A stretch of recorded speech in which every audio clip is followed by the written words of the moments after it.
Assalamualaikum warahmatullahi wabarakatuh. Saya Hari Permata Antara akan menjelaskan tentang penyebaran Islam di Nusantara. Nah, tahukah kamu bahwa 90% orang di Indonesia beragama Islam? Nah, bagaimana bisa demikian? Maka saya akan menjelaskan tentang beberapa teori penyebaran Islam di Nusantara. Masuk di teori yang pertama adalah teori perdagangan. Teori perdagangan ini menyatakan bahwa dulu ada orang Arab, orang Persia, dan orang Gujarat itu berdagang ke Indonesia, ke Nusantara untuk mencari nafkah.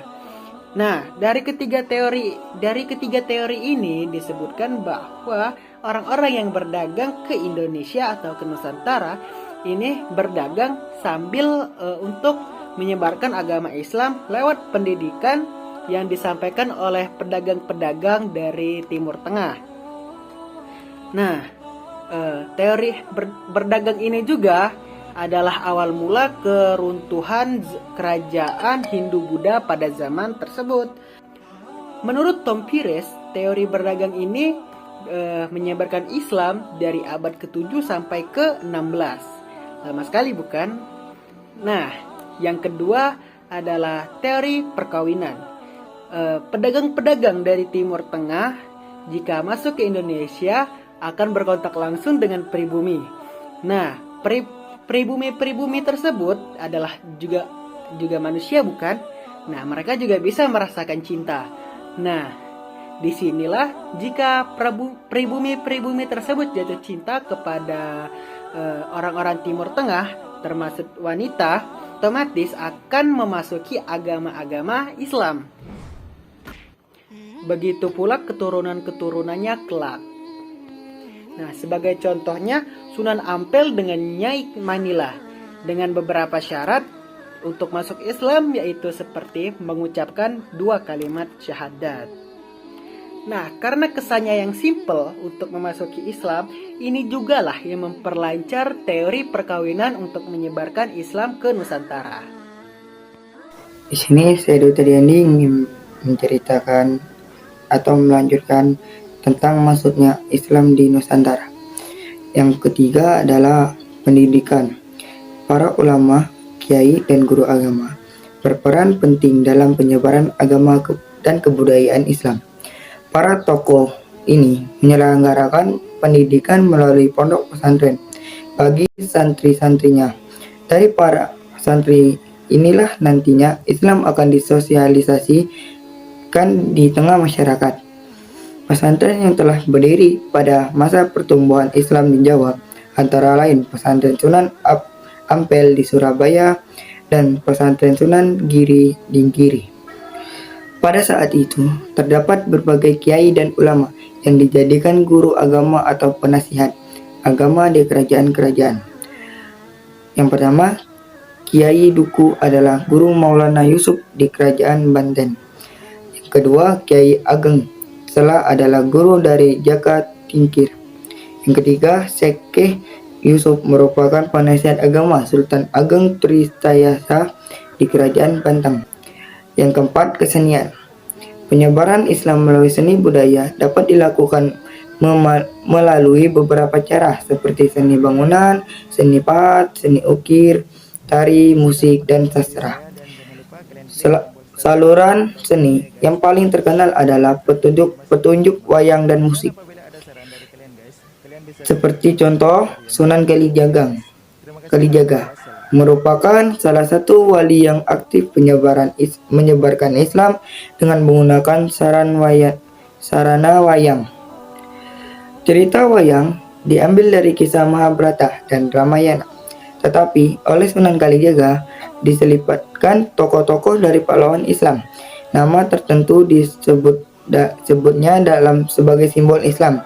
Misalnya, panah Kalimasada, sebuah senjata paling ampuh dihubungkan dengan dua kalimat syahadat.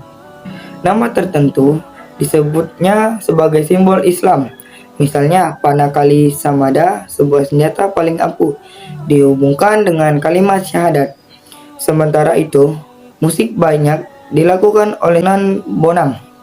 Karya Sunan Bonang yang paling populer adalah Tombok Ati yang hingga hari ini masih dinyanyikan banyak orang. Contoh lainnya antara lain Gamelang oleh Sunan Derajat serta Gading, lagu-lagu yang berisi syair-syair nasihat dan dasar-dasar Islam. Kesenian saluran tasawuf berperan dalam membentuk kehidupan sosial bangsa Indonesia. Hal ini dimungkinkan karena sifat tasawuf yang memberikan kemudian dalam pengajian ajarannya karena disesuaikan dengan alam pikiran masyarakat. Babat, Tanah Jawi, dan Hikayat Raja-Raja Pasal. Ajaran tasawuf ini masuk ke Indonesia sekitar abad ke-13, tetapi baru berkembang pesat sekitar abad ke-17 dan mazhab yang paling berpengaruh adalah yang telah berkembang sebelumnya tidak musnah tetapi diperkaya oleh seni Islam. Pesan-pesan islamisasi juga dilakukan melalui sastra. Misalnya kitab Primbon pada abad ke-16 Masehi yang disusun oleh Sunan Bonang. Kitab-kitab tasawuf diterjemahkan ke dalam bahasa Melayu dan bahasa daerah. Babat dan hikayat juga ditulis dalam bahasa daerah dengan huruf daerah dan Arab.